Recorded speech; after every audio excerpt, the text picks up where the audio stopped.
আমরা এটা নিয়ে আলোচনা করেছি এবং আমরা আশা করছি আগামী সপ্তাহে আপনাদেরকে আমাদের নির্বাচনের রোড ম্যাপটা দিতে পারবো, সো দ্যাট আপনারা আপনাদের প্রস্তুতি এবং আমাদের প্রস্তুতি সম্পর্কে একটা ভালো ধারণা পাবেন। সাথে আরও আমরা যে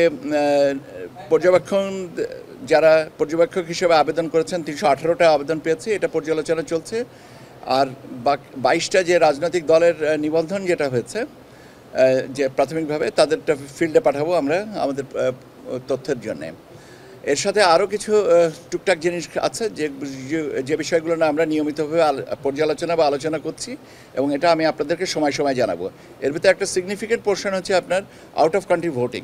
এটা আমার মনে হয় যে আমরা আরও একটু আজকে কিছু আলোচনা হয়েছে যে প্রসেসটা কী হবে, পদ্ধতিতে যে প্রসেসটা কী হবে, কোথায় কোনটা কতদিনে এটা কভার করতে হবে, এই জিনিসগুলো আমরা আজকে আলোচনা করেছি। এটা আরেকটু আলোচনা বাকি আছে, আলোচনার পরে আমরা নিয়মিত ব্রিফ করব।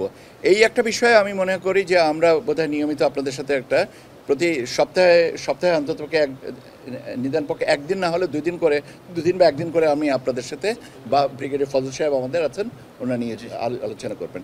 এই হচ্ছে আমাদের দিক থেকে এই মুহূর্তের আপডেট।